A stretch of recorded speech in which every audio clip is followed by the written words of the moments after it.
Thank you very much.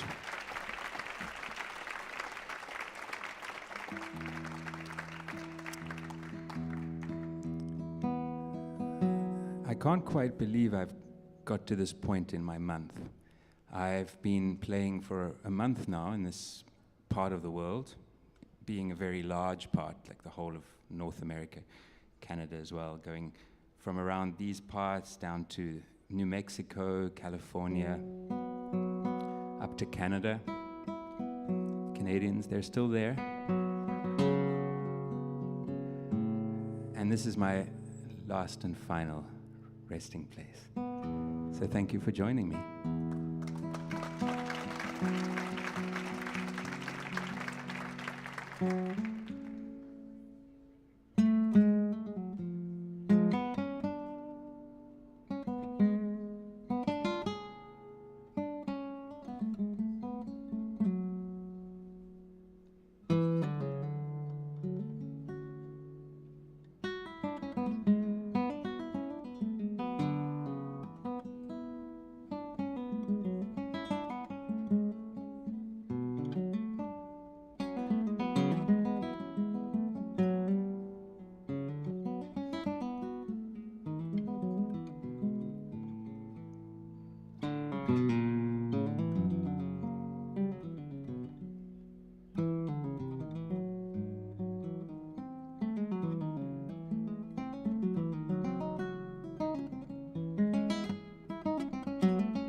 Thanks very much. I don't know about you, but I hate playing Bach when I know it's being recorded. It's the worst thing. It's better when it just disappears, you know, and you can do anything. All my old anxiety comes out. You all okay?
Thank you very much.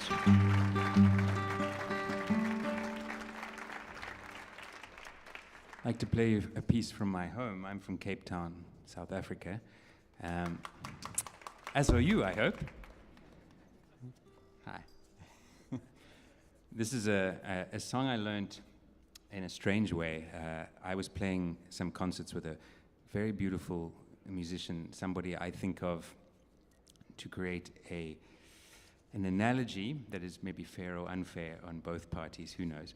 But analogy here, this person would be like our Yo-Yo Ma, a little bit, I think, perhaps.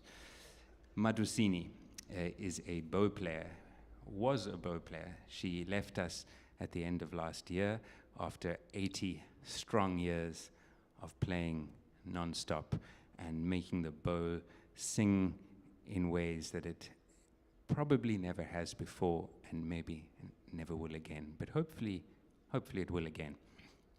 And we were playing together, and she's a very formidable performer. She would get on stage with just this thin little stick with a tiny one string, no tuners, no fretboards, nothing. Just the one string and a reed, this big, which she'd bow like a violin.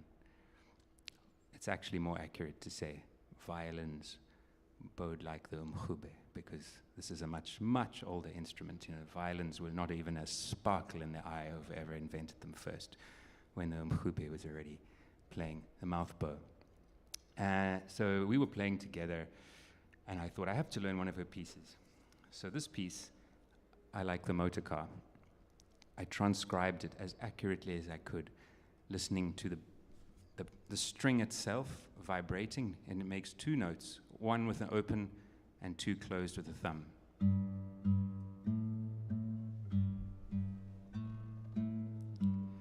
And then, because the bow is nestled in the mouth becomes the resonating chamber.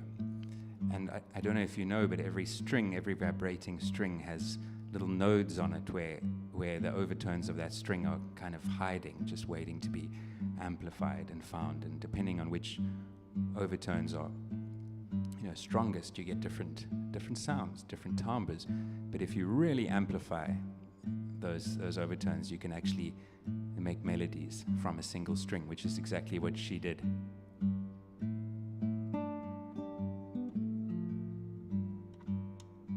She tuned the guitar differently.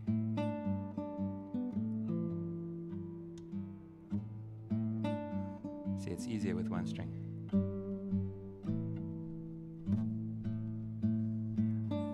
And then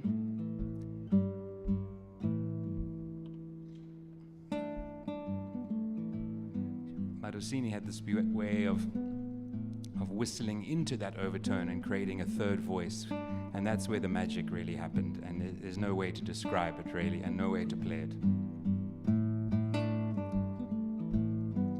So this is a song of hers called I Like the Motor Car.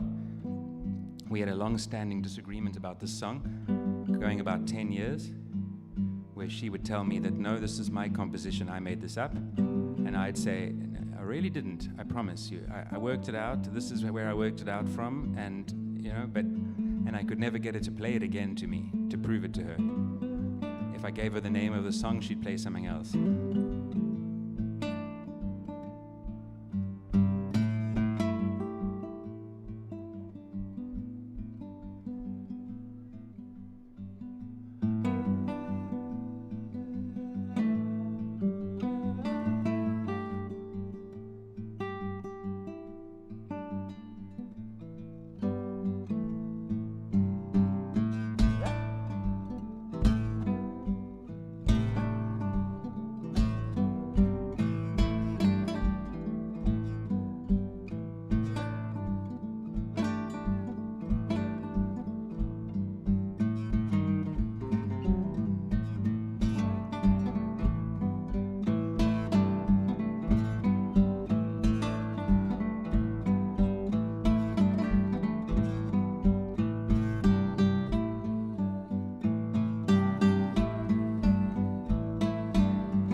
don't know if any of you have been over to Canada. I was just there now, but last year I went to Calgary, where I'd never been before, and I was amazed to find all sorts of things about Canadians that I didn't know. That there's a whole cowboy thing going on there too. You know, who knew this? No one in Toronto, who are the people that mostly we hear about from, ever tell you this. You know, I went in the middle of the rodeo. It was wild. And I was taken up north, about 2 hours north, into the mountains to go swimming in the glaciers there. You can walk very high, 2,500 meters up. And when you're in Canada, you can say that, meters, and everyone knows what you're talking about.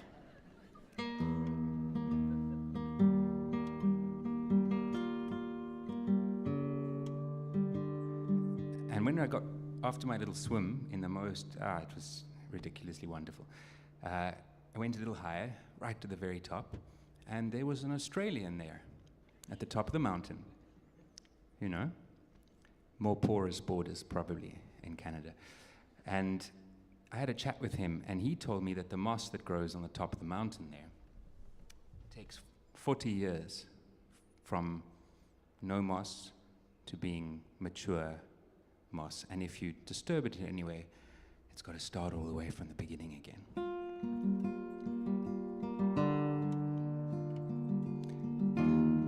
So I got to thinking on the way down the mountain, you know, how thoughts when you're walking.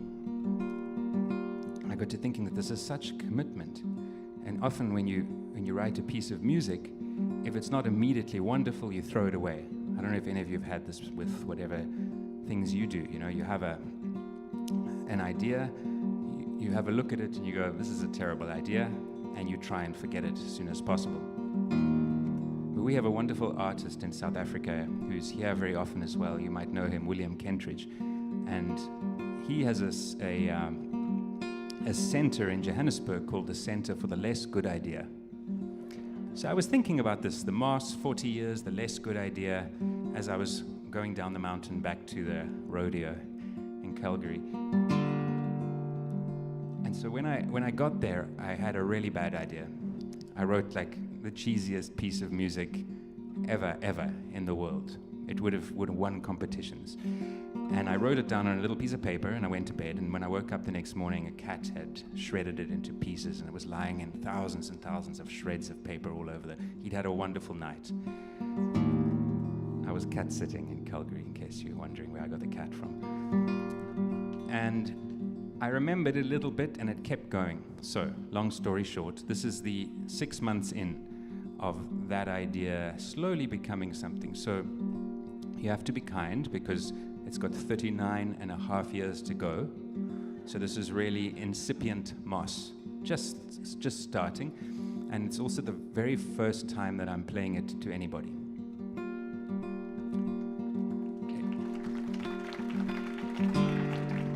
Okay, except the other shows on this tour, and this is the 16th.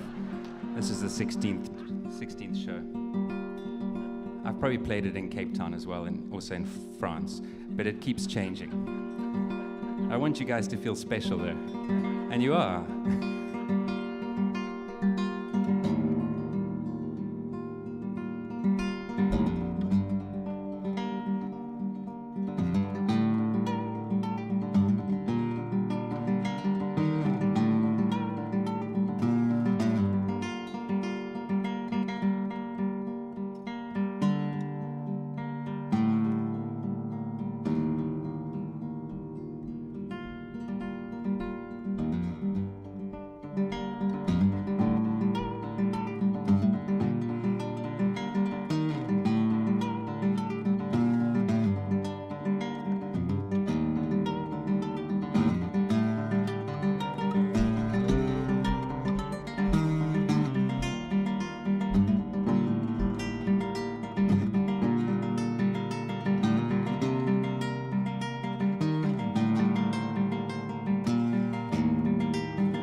Thanks.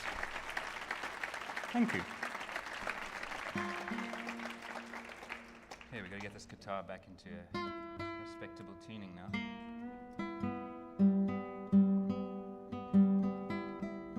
You still okay there? Mildly okay?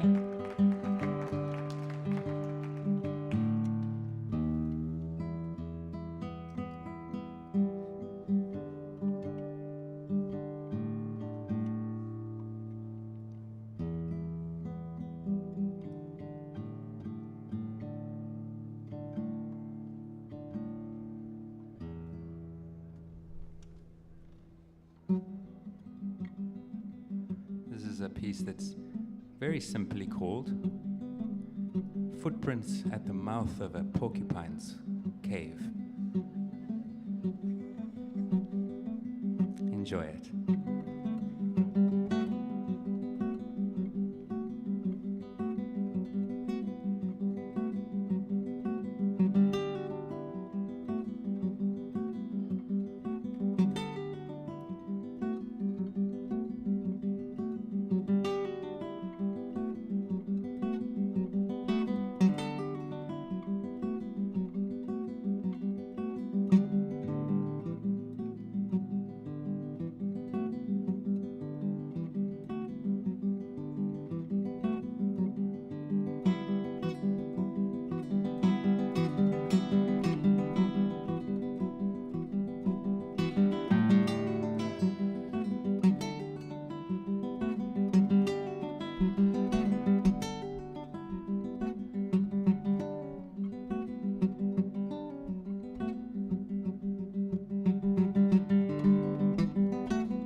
hello to everyone who's watching from out there in the interweb. Welcome. Isn't it strange? We're not here alone. Kind of worrying. I'd like to play you a song by the greatest guitarist from Africa, for me of all time, Alifat Couture.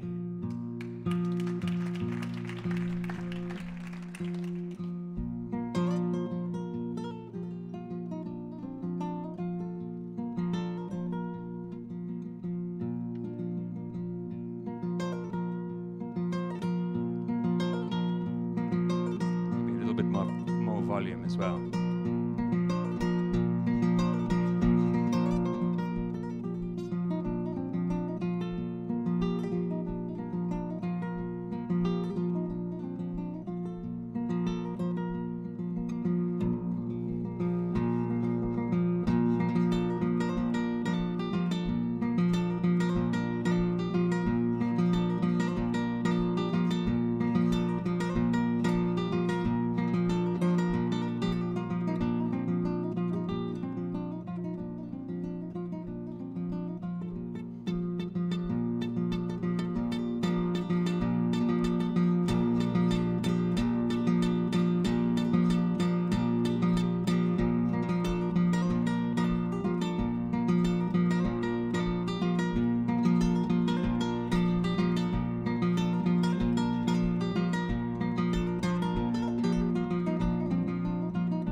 Thank you. Ah. All right, so I don't know about you, but I have to get a train to New York. Not because this is not a nice city, but I've got to take the long road home now back to Cape Town.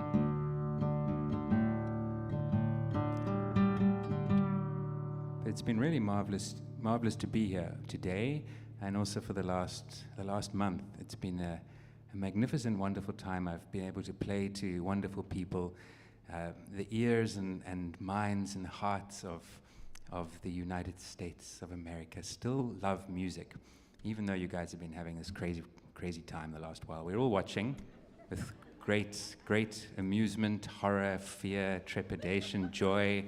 It's very exciting, you know. We thought the movies were good, but the real thing, wow.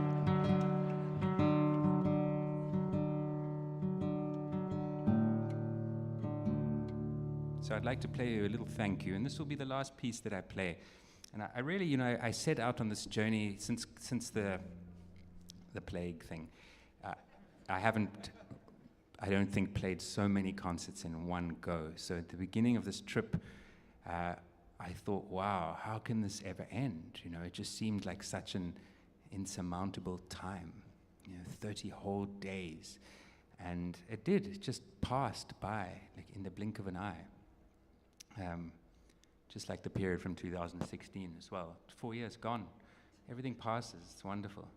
So I'm going to celebrate that with a song. It's called Tubaka, and I learned it from the fingers of a kora player called Tumani Diabate, who's one of the very greats. Needs no introduction. And as a Cape Townian, Tumani's music absolutely needed an introduction, because we weren't as lucky as the rest of the world. We never got kora players just passing through, mostly because there's nowhere for them to go to pass through. You know, if you pass Cape Town, you need to turn around. So I'd never seen this instrument before when I first heard the recording of this very piece. And it took me a very long time, perhaps some of you know the story, but 10 years of listening to it very often, a lot, and eventually deciding that just maybe it was possible to somehow translate it and put it onto the guitar and save myself the trouble of traveling on airplanes with a kora, which is a very, very big, and trying to learn this new instrument. And obviously, what would be the point of that? Because there's so many wonderful kora players. But I really wanted to hear this music come out of another instrument, and I wanted to pay tribute to the fact that this utterance from Tumani, which was just improvised in a single session, a single recording session in around about 1987, when he was 21 or 22 years old. Just this one utterance was a great composition alongside any of the compositions that I'd, you know, learned as a classical musician playing Bach or whatever. This was an incredible piece of music. The only difference being that because Tumani could just play straight from his fingers, straight from his mind, he could improvise, he could play a different version every time. And because he had microphones and recording instruments, unlike Bach, Bach's recording was to write things down, you know, and then he'd put out his records like that, and you had to learn how to play them, if you wanted to hear them. You had to work a little harder. Tumani, none of the music was written down, so I had to do that work of slowing it down, writing it out note by note. And when I finally heard the first few notes of Tubaka, I was, you know, this was the most exciting moment of my life, to hear this music that I thought could never be on the guitar come onto the guitar. I later found out that actually Tubaka was probably written on the guitar, and Tumani, in fact, had taken it onto the kora. But, you know, it came home. So here it is, and thank you. Thank you very much. I can only play a short version because this train is very soon. Thank you.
Thank you for joining us at Millennium Stage.